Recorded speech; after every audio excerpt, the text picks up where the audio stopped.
welcome to another episode of The Lighter Side with Dr. Ortiz, which is me.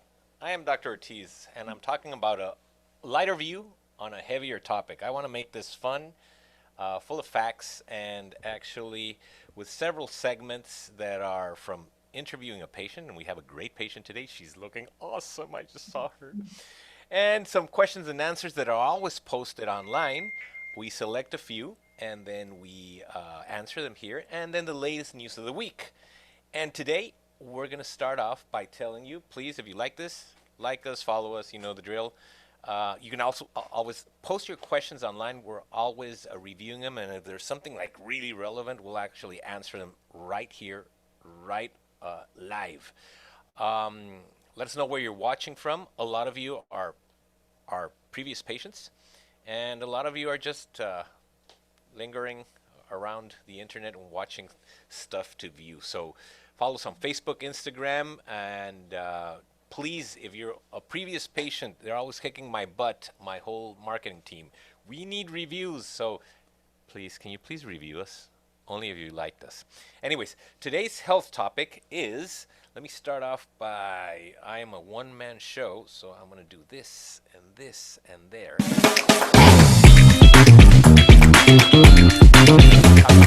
Benefits after bariatric surgery. So I'm going to start off with a quick slide and tell you, you know what, this crazy COVID pandemic has killed over 2 million around the world. And that's extremely sad, but you know what? This pandemic is small compared to the large pandemic, which is basically the metabolic pandemic, which killed between 19 and 30 million, depending on how you view it, in 2019. And this metabolic pandemic is basically something very simple. Why is it important to everybody who's viewing today? Because I'm going to tell you, what we're curing with weight loss surgery is not excess weight. Of course, one of the markers for metabolic syndrome is obesity. So if you are overweight, chances are 80% of the people that are overweight have metabolic syndrome. All right? So let me explain quickly what metabolic syndrome is. I'm going to take 2 minutes to say this. Obesity is a marker, but there's some other markers involved as well. As you can see here, diabetes. Diabetes is around 20% of the population, diagnosed and undiagnosed, which means that your blood sugar starts creeping up. But in fact, it's much more than that. Diabetes is actually around 50%. Pre-diabetes and diabetes, if you add them together, it's around 50% of the U.S. adult population. And well, doctor, I'm pre-diabetic. Pre-diabetic is being like kind of pregnant. Either you are or you aren't. If you're pre-diabetic, you're diabetic.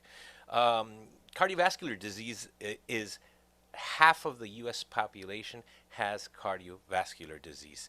Obviously, cancer, dementia, stroke, non-alcoholic fatty liver disease. It used to be alcoholic fatty liver disease that caused cirrhosis, that caused the death because of liver disease, but now it's non-alcoholic fatty liver disease, and that comes directly from sugar. There's a lot of studies pointing to that. PCOS, polycystic ovarian syndrome, that's a syndrome where women become infertile. They have male traits, high testosterone. They have very painful menses, etc. And this is very frequent, and it's all caused by the same thing, which I'm going to tell you in a couple of seconds. Erectile dysfunction, that means when there's no movement in the lower member of the men. Migraine headaches, arthritis, and many other diseases. And all of this depends on one single thing: insulin resistance. Insulin is the name of the game, and I won't get tired of telling everybody. And I'll tell you this: if you look at this study, they looked at people that were adults between 2009 2016 in the United States, and they found out when they measured their waist, they measured their blood sugar, blood pressure, triglycerides, cholesterol, and they were not taking any medications. They wanted to know who was healthy and who was not. Guess what? Only 12.2% of the U.S. adult population is healthy. That means that 9 out of 10 people have metabolic syndrome. And why is metabolic syndrome so important? Again, I'll tell you, because it's the top causes of death globally: cardiovascular disease, cancer, diabetes, stroke, dementia, Alzheimer's. All right, enough said with that. We're going to talk a lot more about that when we have a chance with having our uh, expert guest, one of our nutritionists, our lead nutritionist, who's Lucia. But I'm going to go now to my following. Uh, Let me see if I can do this again. We're going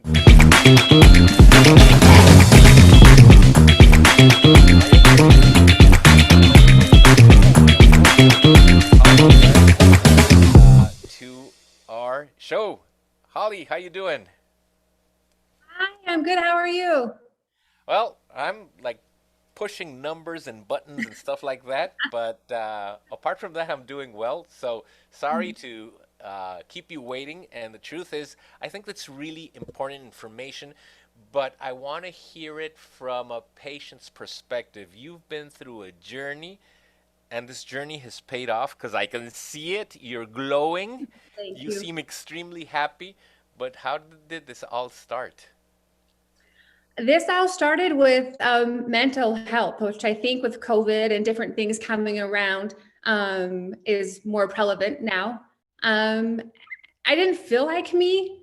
I was a weight loss counselor years ago in my younger 30s, much younger 30s. And so I knew the basis of it. And when I would have women come in that were older than me, struggling with weight, I had lost baby weight and went to work for this company. And in my naive mind, it was like, well, go for a run, eat an apple. Like, what does the matter with you? Not really knowing that there were so many other so many other avenues that really is what was causing all these things. So fast forward, now I'm 46, and now I probably have the younger girls in their 30s say, eat an apple, go for a run. you know Yeah, but exactly. obesity is something that does run in my family. My dad was a health nut. He was special forces. He was a Green Beret. He was in the sheriff's department here. He ran 7+ miles a day. Wow. And at 51, he died from, actually at Camp Williams here, the military with his troops. He died of a heart attack at Oh 51. my Lord. And so, even as healthy as he was, that really triggered something in my family and all of us. When he was born, his birth certificate was actually sealed. So, we don't know anything about his father. We know everything about his mother, but his mother's side is incredibly, obese as well. Um, anyway, so it just triggered a lot of things of like health wise, and we don't have a lot of answers. But where I was 46, I mean, am I a ticking time bomb? I don't know, So plus I didn't feel like me. So weight comes on. Mentally, some things were happening. I had 2 weddings coming up, and no mother of the bride or of the groom wants to feel bad on their kid's special day. And so that's when I had a girlfriend who had had the surgery as well. And I started looking into it. And I thank God for her telling me every day about this, because it actually saved my life 100%. I was mentally going downhill. I knew it. My sister kind of caught me in a little episode, I guess you could say. And that's when I knew that I needed this. I couldn't do it by myself. And How I how much didn't. how much were you weighing? My heaviest was 208. Okay. And for you, well, obviously, for anyone who's overweight, their heaviest is their biggest problem. Because I Yeah. have other patients that are listening online. It's like, oh, that's nothing, girl. I was weighing 300, 400, whatever. Yeah, your Correct. heaviest is, and it has this impact over your physical health and Mhm. your mental health. And that's one of the biggest problems I find in the US, that they're only going to approve your surgery if you're extremely overweight or obese and you have all these additional diseases and you're kind of dying, and then they'll do it. And then I say, well, what about the comorbidity, which means that additional problem that you have related to obesity that is like up here in the brain? Was that something that you experienced as well? Oh, 100%. I mean, it's a mental game. And to hear that I had to gain weight for the US to even look at me, I was like, well, I mean, well, just push me off a ledge then right now, because that's not going to happen. I mean, I'm already feeling, really poorly about myself, and you won't even look at me unless I need to put on more weight. So you're not going to help me where I'm at. And then the contradiction was that is you're going to put me on a pre-op diet that you want me to lose weight before this procedure here in the US, but you want me to gain weight to even look at it. I just, the contradiction was just terrible. It's just terrible. And was that what pushed you to look outside the U.S.? It did. Yeah. My brother, who was 6'3", almost 300 pounds, he had a gastric bypass here in the States. And I've kind of watched him struggle from it, opposed to my friend who had it performed with you. She flew through it and she didn't have any struggles. She always had all of her questions answered. She never felt like she was doing this alone. I'm like, how is that? She's going internationally to do this. And my brother feels completely alone in some sorts, it was just really, so I looked more into your facility, and I challenge you, if you're listening, I challenge you to find a bad review. And if you do, I would like to talk to that person of why they wrote a bad review, if you can even find one, because where I work for, in the public as well, I'm incredibly picky about care for a patient, and their questions are all answered, that they're prepared for everything, that they don't feel alone, that they have a friend to go with, through all this with. And that's exactly what OCC does. They love individually. You're not another number. You are loved individually. And you guys really do a great job of letting us know that this isn't going to be easy and that this is just a tool. But if you're ready, let's do it. If you're not, ask the questions. Me, my sleep sisters, any of us, we're all made differently. I'm maybe not 300-400 pounds, but at 208, you can't tell me that our feelings aren't mutual, that we don't have the same feelings about ourselves and the same thoughts. It's not about a number or a competition of who weighs more. It's about a sisterhood or a brotherhood of just, let's get healthy. And you can do that through OCC. And it's incredibly affordable. It's simple. And when you're done and you're a month out to where you can have different foods, you're not hangry, because you will get that way. Yeah. You will wonder, why on earth didn't I do this earlier? Why? Because you're scared. Yeah, you get the only regrets I get from my patient population is not doing it sooner. So for those viewing and that are going to view in the future, because I'm going to convert this into a podcast because it's kind of fun. It's kind of fun to listen to facts, and most importantly, it's really nice to hear it directly from the patient, you that experienced first of all, the like a comment happening right now online from Linda that says, yeah, US standards don't make sense. Of course they don't make sense, because most of the health care is provided by an insurance company that's gambling that you're going to cost less to take care of than what you've already paid them. That's the U.S. healthcare system. It's stupid. If I get sick, I want them to put 100% of their money, not try to save and cut corners. And it's also stupid that if you are having metabolic syndrome, and that we know it's chronic and progressive, and that it leads to death, well, let's wait till you're almost dead so we can see if we can kind of put some makeup on the coffin. Like, no, get it before. Now, there's a big movement globally that says treating it earlier is better. When you have one of these symptoms, I was just showing these slides about markers. One of the markers of metabolic syndrome is excess weight, obesity, waist circumference. Another marker is high blood sugar. When you start the day you get diagnosed with high blood sugar, you've been sick for 20 years. So again, it just does not make sense to treat a patient when they're almost in their deathbed instead of being preventive. Now, you said you 208 pounds with your highest, but you're part of the Sleeve Sisters. Tell us a little bit about how they're doing, how much they've lost, stuff like that. Oh my word. So I'm in Utah. We've got some in California, South Carolina, Oregon. We're just all over, and we're so different. But yet we're so the same. My sister was my companion. And so when I got the little email of like, who's having surgery today? My sister was a part of that, the Facebook group. And she's like, oh, there's a whole bunch of sisters, in the downstairs. Let's go meet them. And I was like, I'm just really enjoying you. Like, let's just kind of you and I. And then I got thinking, what, she needs this as well as I do, she's actually coming to have surgery with you March 28th. I'll be out there with her for you to sleeve my sister.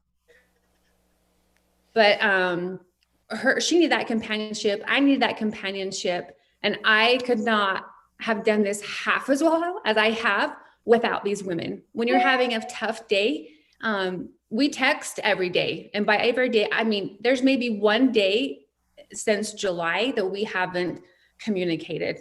They are just, our ages are different. Our religions are different. There's just so many things, but I've surrounded myself by just an incredible group. They are just the sweetest people, and they're all doing wonderful.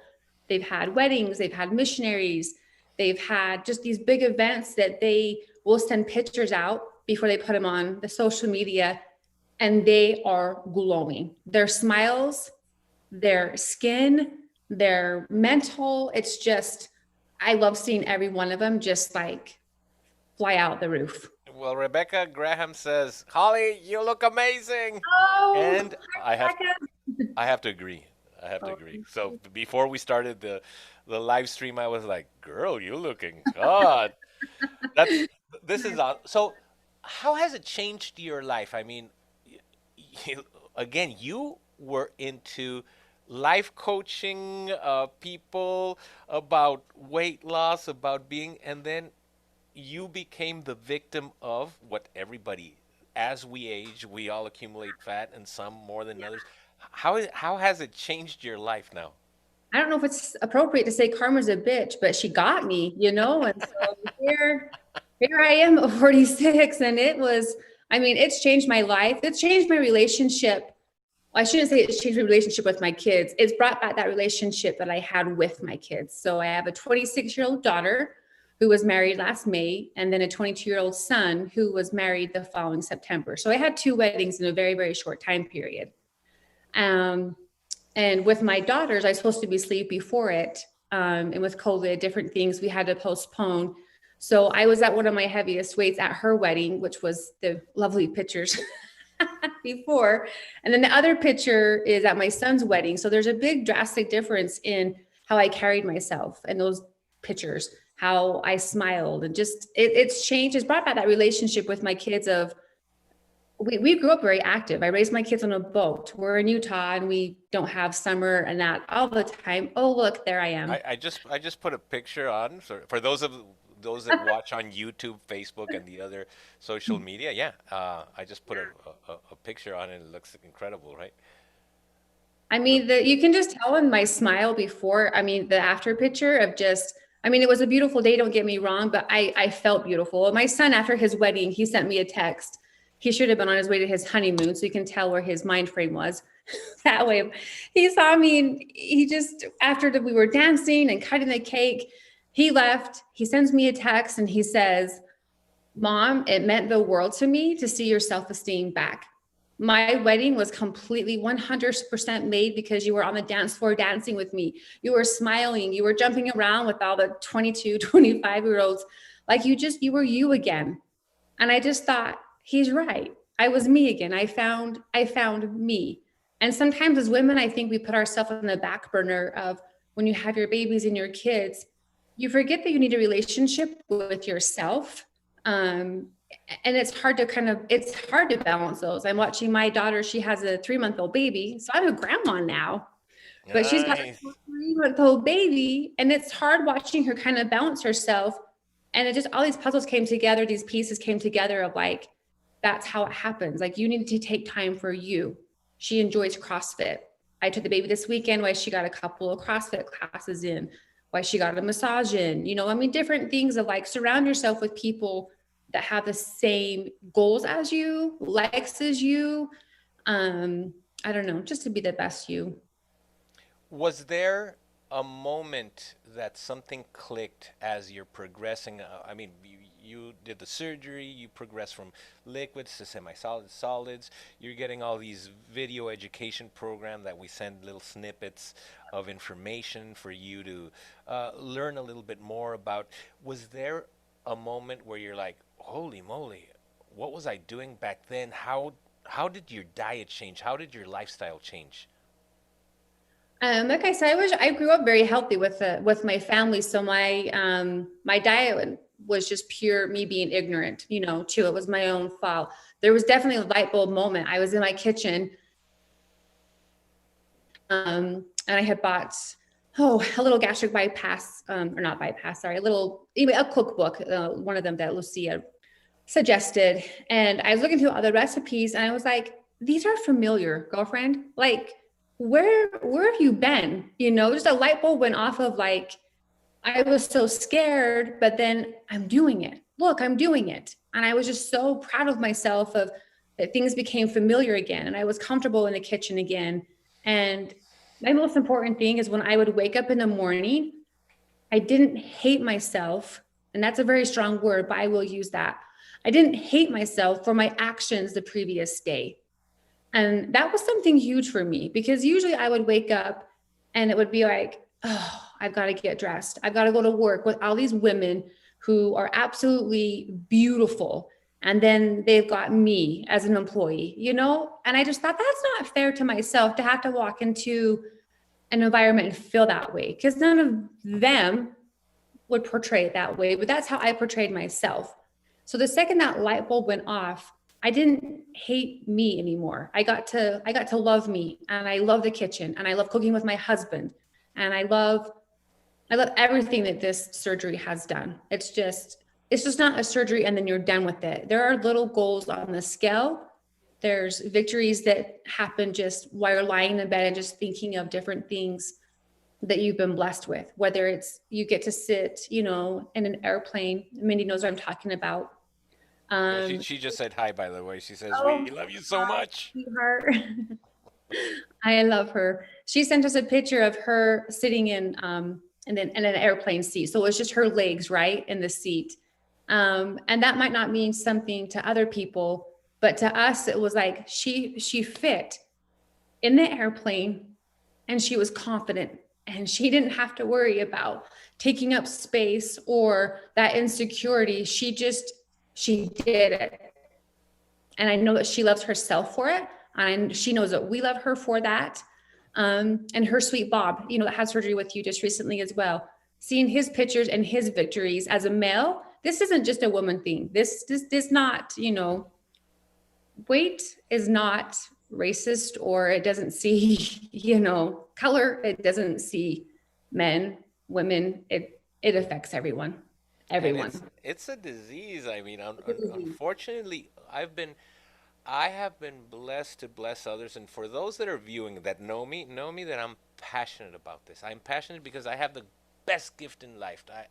I do what I love to do. We're pretty good at it, but ultimately I see these transformations that are life-giving, and I was just in there 20 minutes fiddling around with what I do, but at the end of the day, we really did learn that it's a program and it's a tool, and we add a program to it, and this part that is the support system that you have and that most patients have online with all the rest of our patients is extremely important. What do you tell somebody? Have you even been asked sometimes that you took the easy way out? I'm very selective of who I tell because for my mental, I need that support. I don't need any more negative in my life. None of us do. And so I'm very selective of who I tell. They need to understand that you need to respect this. And this is probably the hardest thing mind-wise for me. This wasn't the easy way out. At one point I kind of felt claustrophobic. I'll be honest with you, of like that I could only have certain foods for a while. And it kind of felt claustrophobic to me of like, I wasn't going to get past the pre-op, or just only having, just the liquids for a while. And then I had to really dig deep, which is really hard for a lot of women to do, because when you dig deep, you kind of find these demons that you didn't know you had or that you tried to bury. And I had to face them head on, and I had to just know that Holly was stronger. And that I have all my sleeve sisters, and I have Lucia, and I have everybody from OCC that can help me, with these little, demons that can get to you. Cause it's not the easy way out. It is probably one of the biggest mind games, because so if I wanted some cheesecake today, I would actually throw up. Like, there's just no way. So it's just that mindset of like, okay, you're better than this, yeah, you can have a bite of it, but you need to know your consequences you're going to have with that. And is that really going to make you, happy with that? So I really had to find a love for making things with flavor and making things that I enjoyed, that I looked forward to having. Because we're all foodies. We love food. I mean, we want life to be, so it's just all about kind of finding that balance with that too. Did I answer your question, or did I just ramble? I'm so sorry. No, no, it's perfect. I mean, and here's the thing: the reason I ask you that question is because there's an actual explanation of why I asked when I asked that question. Give me 1 second. I'm screwing around here with my recording and everything. The reason I ask this question is because a lot of people think it's the easy way out, and there is no way out. This I was just showing with the slides. 8 out of 10 people have metabolic syndrome. Metabolic syndrome leads to death. The only way to revert metabolic syndrome is through weight loss surgery, low carb, high fat diets, and intermittent fasting. But the two latter are actually extremely slow, and sometimes they don't do the job. So weight loss surgery is the answer.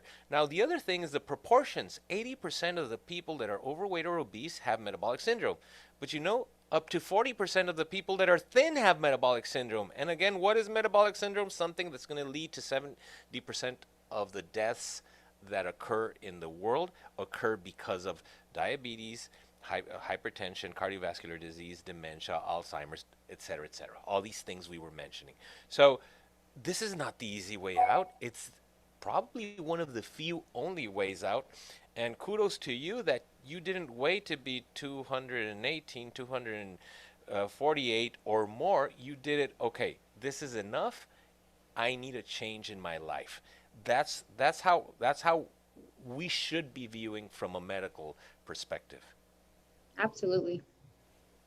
There's a comment online right now that says, "Yep, the U.S. just wants to," from Gwendolyn Healy, wants to keep making money by throwing pills at you instead of fixing the problem. And that's the truth. The U.S. healthcare system and many healthcare systems in the world. I'm not just going to talk about the U.S. They're disease management systems. So they manage your disease, but they don't cure you. I've never heard of diabetes being cured with medications, because you can't. You'll always be on medication. If you think of an infection, you take 14 days and the infection is cleared and you're good to go. That doesn't happen with diabetes. That doesn't happen with cardiovascular disease. That doesn't happen with high blood pressure. Why? Because we're not curing the disease, we're managing it. And I don't know about you, but you probably know from your sleeve sisters people that were on medications for some type of disease and suddenly they're off them, right? Oh no, I mean, I can't even imagine. I would love to ask each of them what pills are off of now and add that up, between all of us, because, oh yeah, it's a lot. Yeah, Yeah. seven out of 10 people have some type of need for medication, and they're off them in a matter of 3 weeks. So metabolic syndrome, especially those that are listening in that have higher blood pressure, higher blood sugar, high triglycerides, high cholesterol, sleep apnea, any of these diseases that are controlled with medication, you're going to be off medications sometimes as quick as 2 to 3 weeks. So it's a life changer. I've got some questions that I'm going to that have been posted online. So these online questions, one of them is, what is the highest BMI you will do for surgery on? Well, we're limited to around 60 BMI, and that's simply because we don't want patients traveling above that BMI, but you're talking about 400, 500 pounds. There's another question that says, how long is the whole process from beginning to follow up after the surgery? I think you can answer that one. How long was it for you? The whole process. I started my pre-op, May 16th. So the whole process, I mean, I'm still in the process. I don't know exactly what they're asking, if it's the process of when I had surgery. So From I, from the time you thought of it and contacted us to the uh-huh. time you ended up having surgery and going back home. So I contacted you, I guess it would have been February, but then COVID made its presentation. And so it was kind of postponed. So I called in February and was sleeved in July. The first surgery was scheduled in March though. So it was fairly quickly. Yeah, and usually it's quicker, but unfortunately, COVID had to shut us down. Um, so we're sorry It's that fine. happened, We but made it through. you were extremely patient. So there's another question that says, and let me put that one on. Will the pressure of off gassing that happens during scuba diving affect the sleeve? No. You can go scuba dive, and With it's actually much uh, more enjoyable because you've lost a lot of weight. And then there's the last question I want to answer is I presently have a lap band that hasn't worked for me. I'm 67 years young on this earth and would like a bariatric surgery. Which would you suggest? So it's interesting that that's a great question because uh, we do not do aggressive surgeries. And I'm going to ask you about this comment. We don't do aggressive surgeries simply because 99% of the times we can get our patients to their weight loss goal with thinning out the stomach. So why would we want to go to the more aggressive route? If we have to, we will, if a patient asks for it. But I don't dissuade patients. I just let them know, why are you deciding on one more aggressive procedure than the other? And I always say, well, it's weight loss. Well, on average, if you get the the gastric sleeve, you're going to lose around, uh, the average says globally 62 pounds, or 65 pounds. And if you get the more aggressive procedure, you might lose 72 pounds. Well, that's a 7 pound difference. Yeah, that's a 7 pound difference, but that's only 7 pounds. And the problem is, people don't realize that when you lose weight in a healthy way, you're losing uh, body fat. When you lose it with an aggressive procedure, you're losing lean mass, which includes muscle, bone density, teeth, fingernails, hair, etc. So that's why I tell patients, slow down, and it's not just about the number. Now, you, with your brother, you have the perspective of seeing two types of procedures. Which can you comment on that? Yeah, there are two very different ones. I didn't really know a whole lot about any of the bariatric stuff.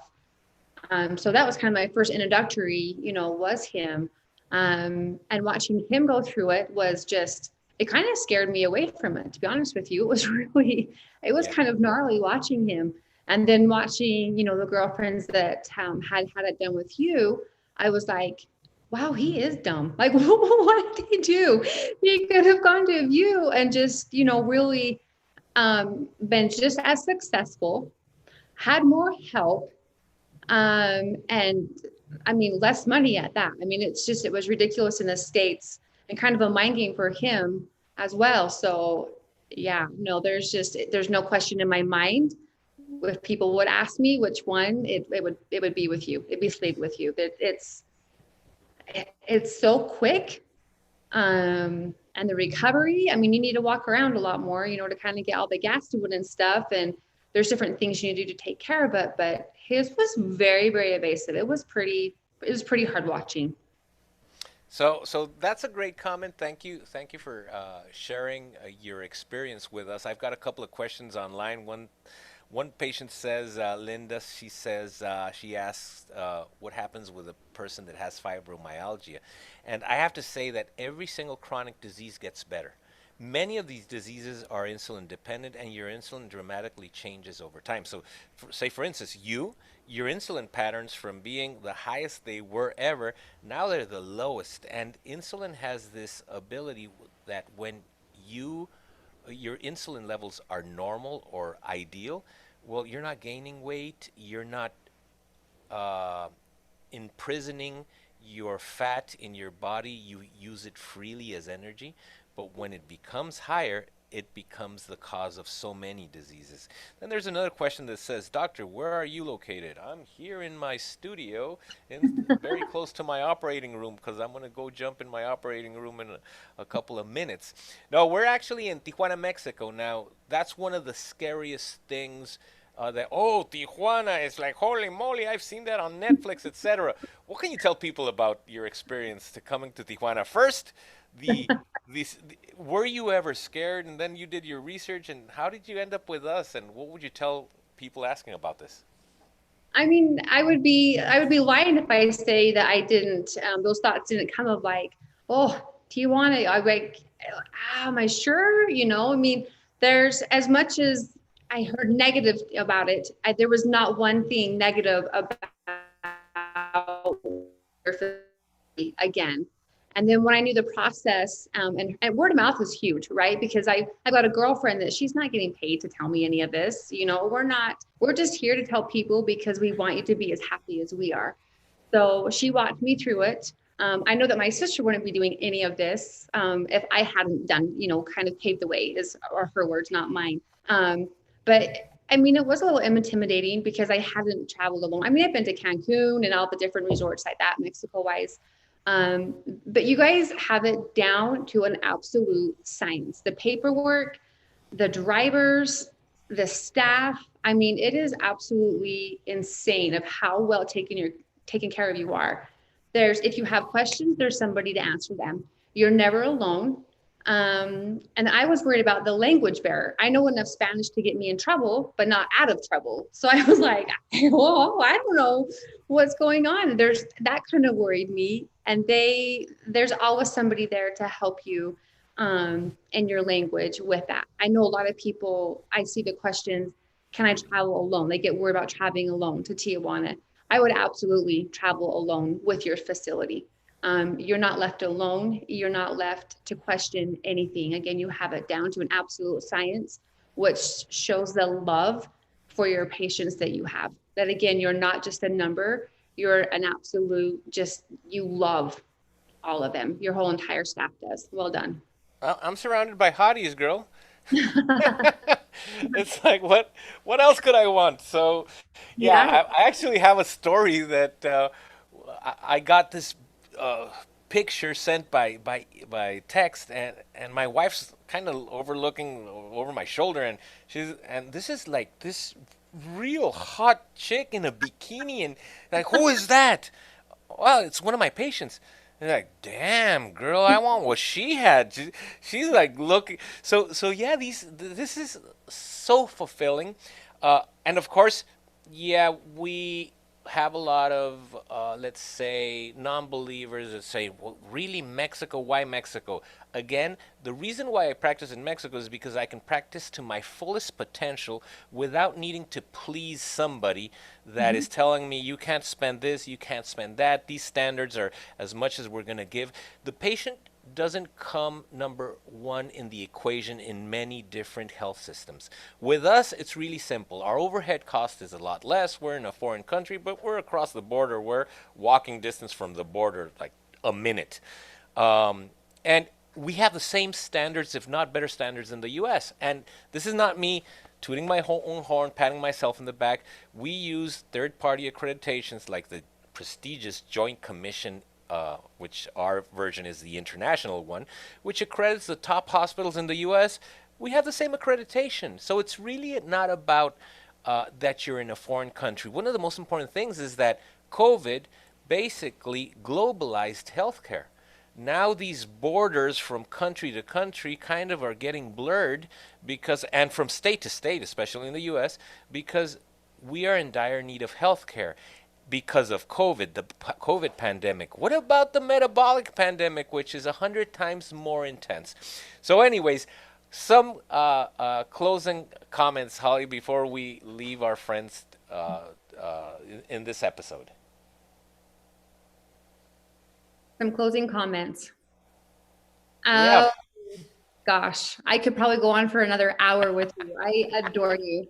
I just want to say from the bottom of my heart, truly, truly, thank you, Dr. Ortiz, for saving my life, for saving my mental. My marriage is better. My relationship with my kids is better. I'll get to boat this season with my little grandbaby and show her just the happiness and how you can live life at its fullest. If you have any questions, I'm on the page. Message me. Message any of the Sleep Sisters if I'm not a good fit for you, or you don't feel like you maybe could learn from me, and I'm not really what you're looking for. There's other women that are. I promise you, I'll be very honest with you. They make it so easy. They love you. They want you healthy. They want you as your very, very best. I'll just sit here and cry. I could not be more happy with you. And I'm so, so excited that my sister gets to come out on March 28th and see you, because she needs to find herself as well. She's having, you know, a rough time, and I love you, Hillary. You're going to do so amazing. And I'm so glad that we don't get to do this journey once, but we get to do it twice. And I'm looking forward to being to one in Mexico. I'm not afraid of it. There's nothing to be afraid of there. I cannot wait to cross that border, get in my flippin' swimsuit, sit at your beautiful pool, and have your broth and popsicles, because that is just, I'm looking forward to that. It might sound silly, but if you know, you know. Damn, girl, you're an ambassador, a true ambassador for health, for metabolic wellness. And now you're sending your sister, and you've got all your other sisters. This is awesome. Thank you for being with us today. Thank you for sharing. That's probably the most important thing, because, as you know, we don't really market where I consider what I do a service that fills a huge void that can't be filled in the United States. And the truth is, the only thing we want to tell people is that this is real. This is real, and the only regrets I get across the board is not doing it sooner. Absolutely. So thank you again for being with us. I want to thank everybody for watching. Don't forget to like us, follow us, share this. Very simple, with your friends. It's not bad to suggest to somebody that you know is struggling with weight or metabolic syndrome, like diabetes, like high blood pressure, etc. Guys, especially guys. We were talking about a guy we did recently that changed his life simply through surgery. And it's a 20-minute procedure. Most of the times it's a 20-minute procedure, a 30-minute recovery time, a couple of hours in your room. Then we start getting patients walking around, and suddenly it's like, all right, here's my new journey. This is my birthday. This is my new life. And the new life comes with a tool and a new lifestyle, as Holly was telling us about recently. So anyways, thank you for watching, and we'll see you next Tuesday on this same social media